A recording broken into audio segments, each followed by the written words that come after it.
Education.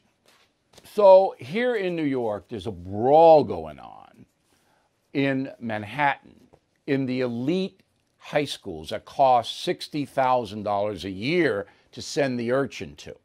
I would never in a million years. I send my kids to Catholic school, the tuition I have to pay, but it's not like that. I'd never do that.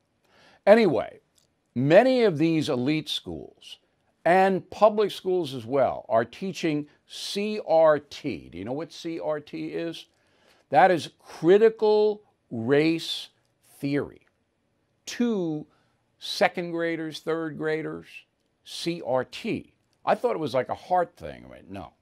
Okay, so critical race theory holds that the law and legal institutions in the USA are inherently racist, just like our UN ambassador and Justice Department civil rights head believe.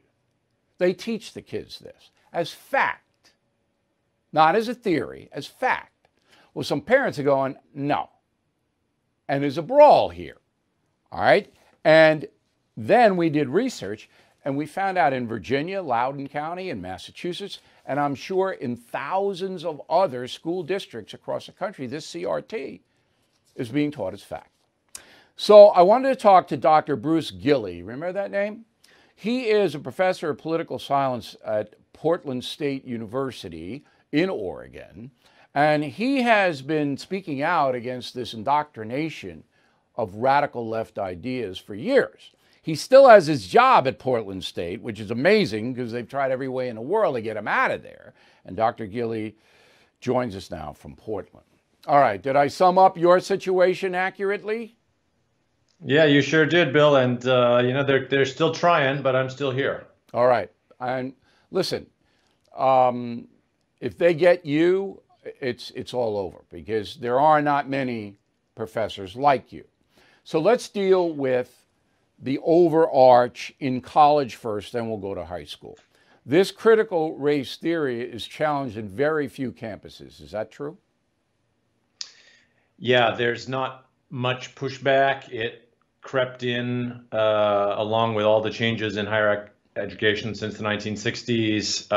And now, thanks to people like Robin DiAngelo, if you criticize it, then that's more evidence of how deep-seated the problem is. Yeah, you're a racist if you criticize critical race theory, which says America is an awful, evil country to this day that goes out of its way to brutalize African Americans. Now, do you think most college professors believe it or are so frightened they go along with it? I think it's the latter, actually. And actually, I don't have a problem with critical race theorists. I mean, it's a free country. You can say any number of crazy things you want, and we have academic freedom protections, so that people can say crazy things. What I am more concerned about is the sort of center-left would-be liberals who say, well, I don't believe in it, and I don't really like what they're doing, but just keep my head down, and this will pass, and it'll all go back to normal again.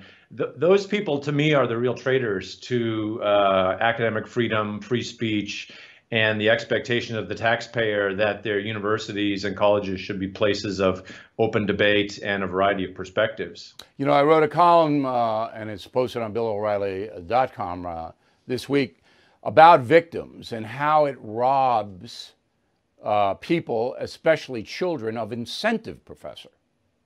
That if you're a victim, it's like, oh, I can't succeed. I'm not even going to try. And particularly if you're not, incredibly gifted, and you really have to slug through like I did. If you're being told every day, well, you can't succeed because you're black or whatever, well, why even try?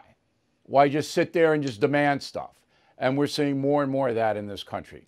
Final word, please. Yeah, and that's the plantation, and it's a kind of brilliant scheme, because if you can get everyone on the plantation and they'll all know which way to vote as well, then you'll never really have to contest an election again. Luckily, I see some reasons for hope. Free people who realize they want to be free, not victims. They want to be self-authoring, not told by white film studies professors what to think and read. And I'm hopeful that this will run its course. Wow, I hope you're right. but it's bad now. So thank you, Professor. I really appreciate you coming on and helping us out. Once again, the column on victimization is posted on BillO'Reilly.com. I hope everybody will take a look.